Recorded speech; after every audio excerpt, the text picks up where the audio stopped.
talvez seja esse o objetivo do Lula, inclusive. Lançar uma candidatura para Janja em algum estado ou alguma coisa do tipo. Porque não faz sentido nenhum uma mulher que não tem cargo institucional decidir sobre tantas coisas no governo. O Estado.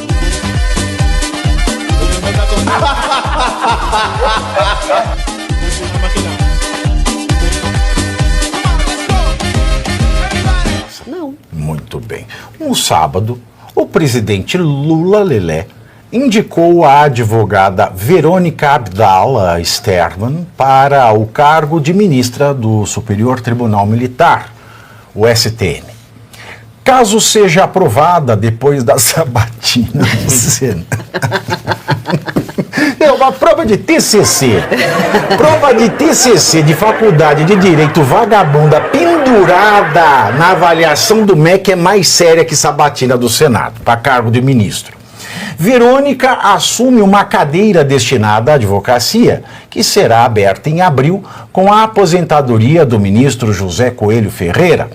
Ela será apenas a segunda mulher em toda a história no STM. O nome de Verônica Sterman era defendido por Xanxa e pela nova ministra da Secretaria de Relações Institucionais, Gleisi Hoffmann.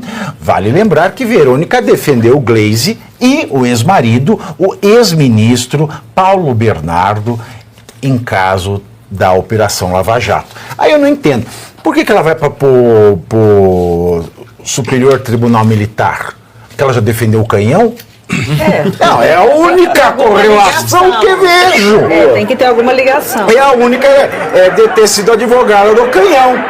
Foi advogada. Porque fora isso, eu imagino que é alguém que lida com as questões do Código Militar e coisas e tal. Por isso existe um tribunal especializado. Sim. Porque tem pessoas especializadas no assunto. Agora, foi advogado do canhão.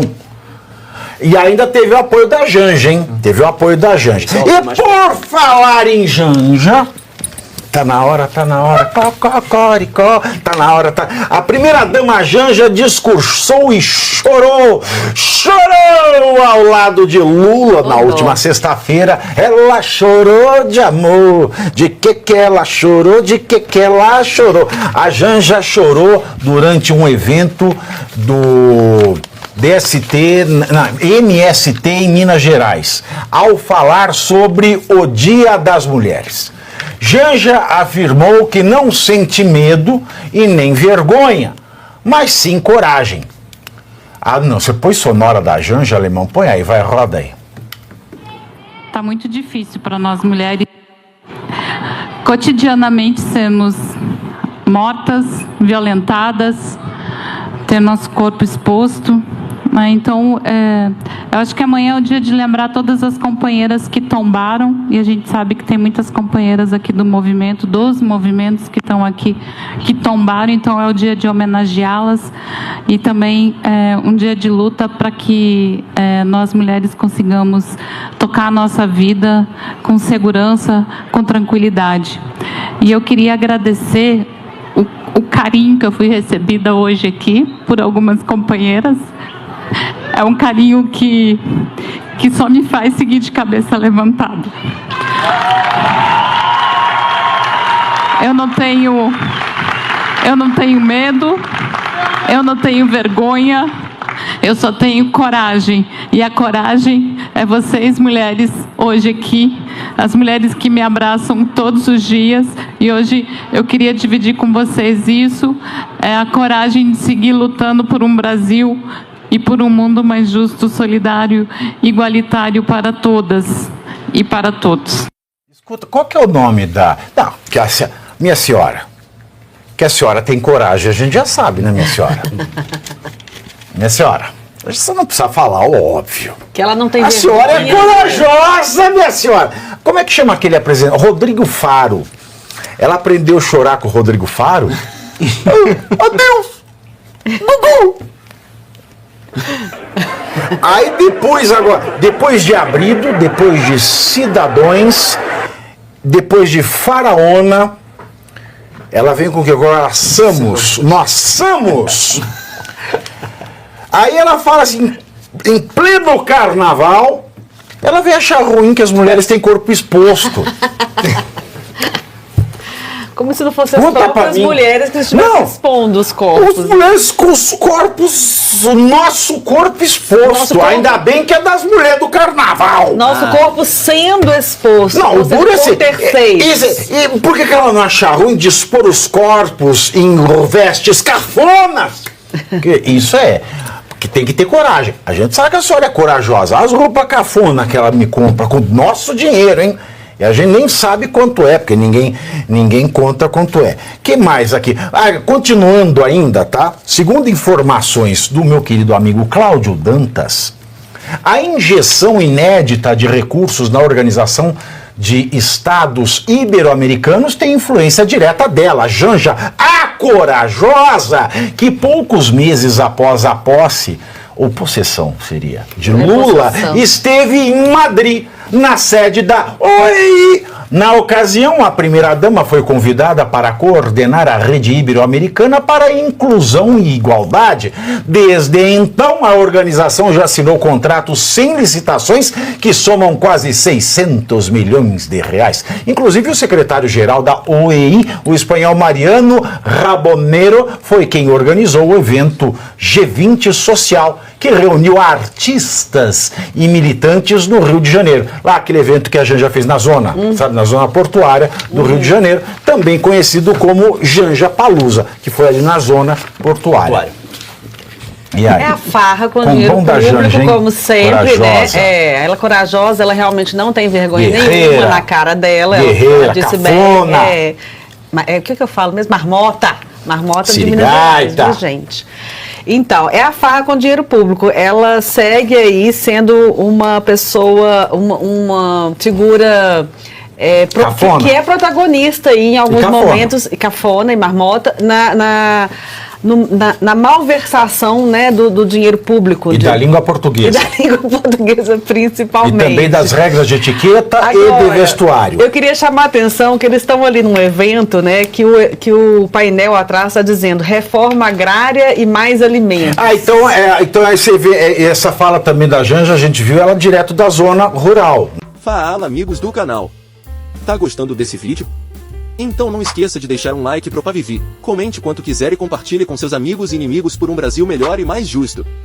Caso você ainda não seja inscrito no canal, faz isso agora mesmo para receber as notícias mais quentíssimas todos os dias. Não saia daí que o melhor deste vídeo vem agora. Da Foi? zona Sim, rural, tá, exato. certo. E ali colocando reforma agrária e mais alimentos, isso é muito simbólico, porque no momento em que nós temos no A país valorização do ovo. um problema de alimentos caros, né? O ovo virou aí um artigo de luxo, o café Por que será? virou um artigo de luxo. Aí ele vem, ali tem uma mensagem subliminar, né? Como se a reforma agrária fosse resolver o problema dos alimentos. A reforma agrária, se o PT quisesse ter feito a reforma agrária, já tinha feito. Né? O movimento Sem Terra virou uma bandeira política que é usada só Mas já no ponto de fizeram, vista política. a Gleisi Hoffmann fez aquele monte de plástica, reformaram a gralha inteirinha. Mas virou uma bandeira, porque uma reforma agrária, gente, não é tão complicado assim. Você identifica quais são as terras improdutivas no país e 10 anos, uma década é mais do que suficiente para fazer uma reforma agrária e resolver esse problema. Eles não querem resolver problema de reforma agrária. Isso é uma bandeira política que serve para esses movimentos ficarem sempre aí fazendo essas confusões, ser sempre uma pauta, né? O alimento está caro. O problema não é econômico, o problema não é a inflação, o problema não é a falta de responsabilidade fiscal e a incompetência completa do ponto de vista da condução da economia desse governo. O problema é a reforma agrária. Então é um discurso eterno. Esse movimento já fez 40 anos de existência e não se resolveu esse problema da reforma agrária até hoje. Eles não querem resolver, eles não vão resolver. Isso é uma bandeira política que vai ficar eternamente aí, servindo para angariar votos da população mais carente. Porque a população pobre, o próprio Lula disse isso, quando começa a ganhar um pouquinho melhor, ou ter acesso a um pouquinho mais de conhecimento, para de votar no PT. Tem um corno aqui, DSL. Pavinato é muito chato, interrompe a todo instante. Põe na Globo News, corno, não me enche o saco. Com a palavra aos demais. Fala o que depois disso? A verdade é, a Ana tem muita razão nisso. É o que a gente chama na política de retroalimentação de poder. eles ficam se retroalimentando. Pelo retro. Eles ficam se alimentando pelo retro. Eles fazem isso. Esquerdista gosta disso.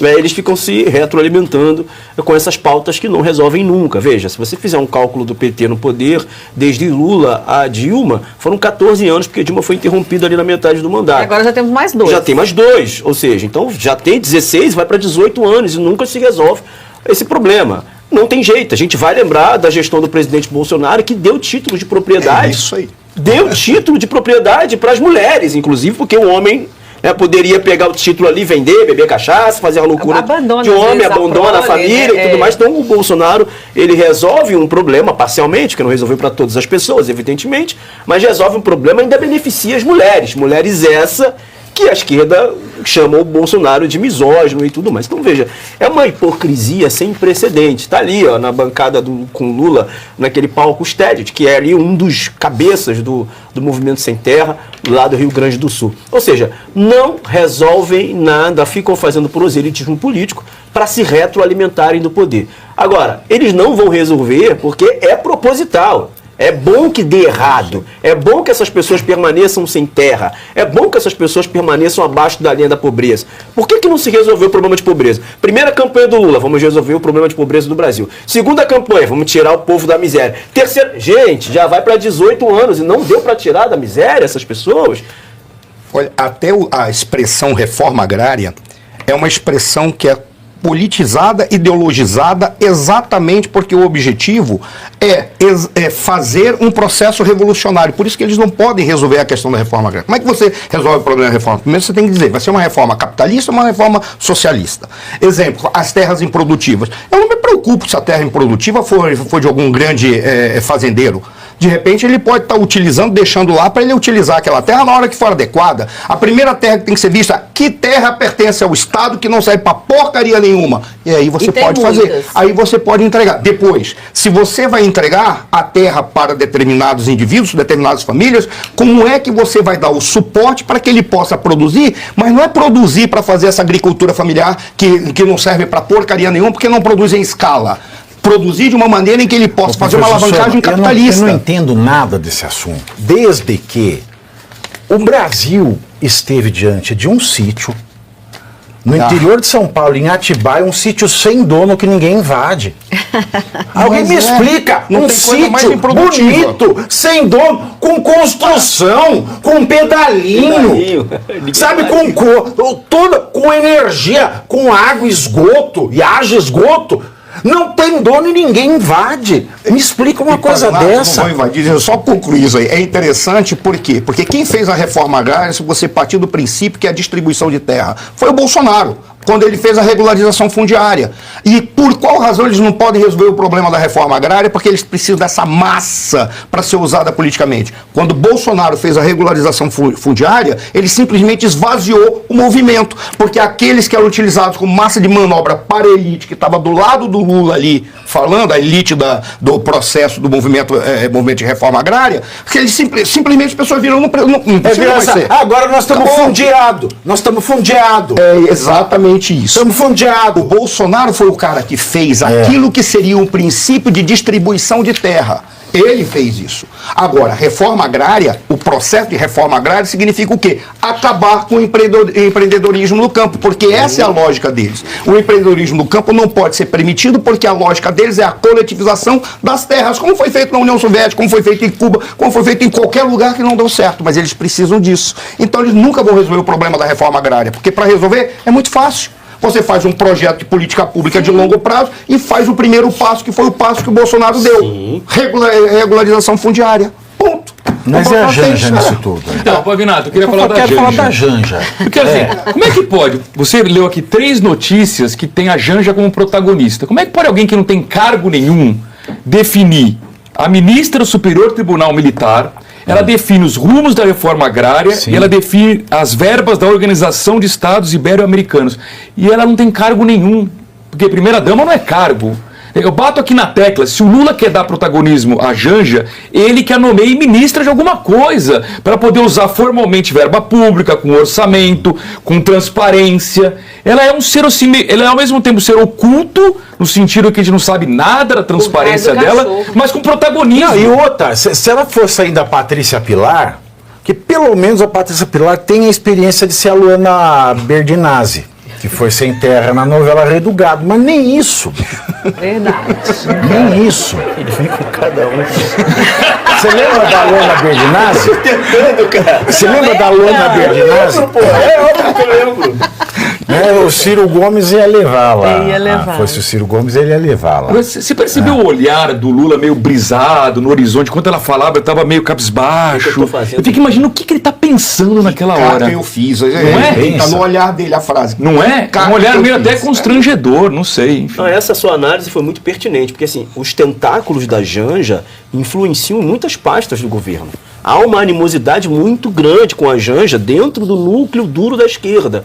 E estou falando de José Dirceu, estou falando dessa galera mais trabalhista, da ala trabalhista do PT, que realmente está muito satisfeita com essa ala nova, essa ala mais de cultura woke, essa coisa mais feminista, né? E tudo mais dessa política de identitárias que a gente tem visto aí. A Janja é uma grande protagonista e ela vem capitalizando em cima disso. Talvez seja esse o objetivo do Lula, inclusive, lançar uma candidatura para Janja em algum estado ou alguma coisa do tipo, porque não faz sentido nenhum uma mulher que não tem cargo institucional decidir sobre tantas coisas no governo. Estado de calamidade, fica aí a sugestão. Cara, isso é tão absurdo que eu acredito que seja possível, porque alguém Eu acho. como Lula seria capaz de pensar uma coisa tão absurda como colocar a Janja para ocupar um candidato. cargo eletivo. Sim, Meu Deus, é bem é possível. tão absurdo que é possível. E você aí já está preparado para ter todos os argumentos para dizer que Marx não foi um cara legal, para dizer que o comunismo não é um lugar para diversidade, para desmontar essa grande fake news histórica da esquerda, que é repetida por nossos professores de história, de geografia, de sociologia, que é repetida nas universidades, que é repetida nos livros. Está preparado para dizer por que Marx não era um cara legal e por que todo marxista raiz também não é, e por que o comunismo é terrível? Você já leu Nos Anais de Marx? Pois é, aqui nesse livro você vai encontrar tudo o que você precisa saber para responder aquele sabichão que diz que Marx é um cara legal, pois não é. Leia agora Nos Anais de Marx, a trolha do comunismo transviado para encaçapar idiotes. À venda em todas as livrarias do Brasil, pelo site ou nas lojas físicas. Não deixe de ler.